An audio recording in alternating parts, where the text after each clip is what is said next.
আল্লাহর কাছে সবসময় প্রার্থনা করেছি নিজের কল্যাণের পাশাপাশি সকল মানুষের কল্যাণের। কখনো স্বার্থপরের মতো একা নিজের কল্যাণ কামনা করিনি। কোনোদিনও মনে হয় করিনি।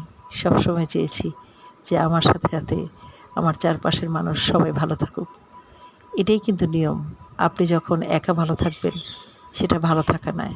আপনার পরিবেশ, আপনার প্রতিবেশী তারা যদি ভালো না থাকে, তাহলে আপনি ভালো থাকতে পারেন না, ভালো থাকতে পারবেন না। একটা মানুষ হিসাবে একটা মানুষের ভালোর জন্য দোয়া করা অনেক বড় একটা মানে আমি বলব যে এটা একটা বিশাল গুণের অধিকারী।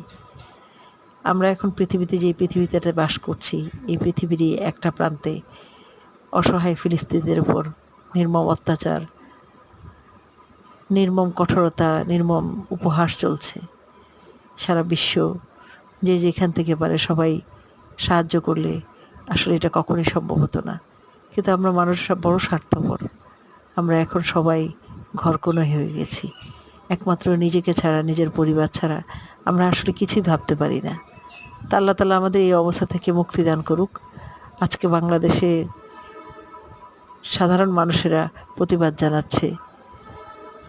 বিশাল মিছিল হচ্ছে গাজার, ফিলিস্তিনের মানুষের মুক্তির জন্য, তাদের স্বাধীনতার জন্য, তাদের মৌলিক অধিকারের জন্য। আল্লাহ তাআলা কবুল করুক, আল্লাহ তাআলা সহজ করে দিক।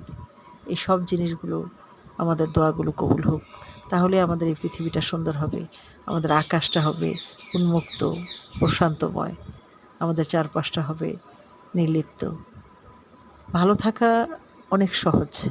ভালো থাকতে দালান কোঠা, অনেক টাকা পয়সা লাগে না। ভালো থাকার জন্য ভালো একটা মন থাকলেই হয়।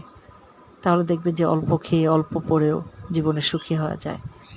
আর যদি জীবনে সুখী হওয়ার চাহিদাটা যদি বেশি থাকে, তাহলে দুঃখটা বেড়ে যায়, কষ্টটা বেড়ে যায়।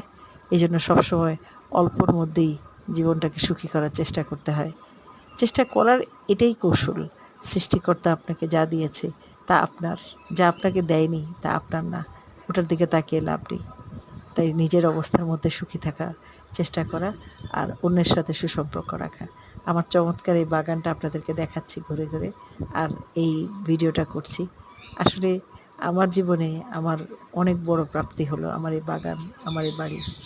অনেক কিছু ত্যাগ করার বিনিময়ে কিছু পেতে হয়। কোনো কিছুই জীবনে আপনা আপনি আসে না। আসে যারা সৌভাগ্যবান, যারা সোনার চামচ মুখে নিয়ে জন্ম নিয়েছে, তারা হয়তো পায়। কিন্তু আমাদের মতো সাধারণ মানুষ কষ্ট করে অর্জন করতে হয় ভালোবাসা। ভালোবাসা আমার জন্য, ভালোবাসা সবার জন্য। সবাই ভালো থাকবেন।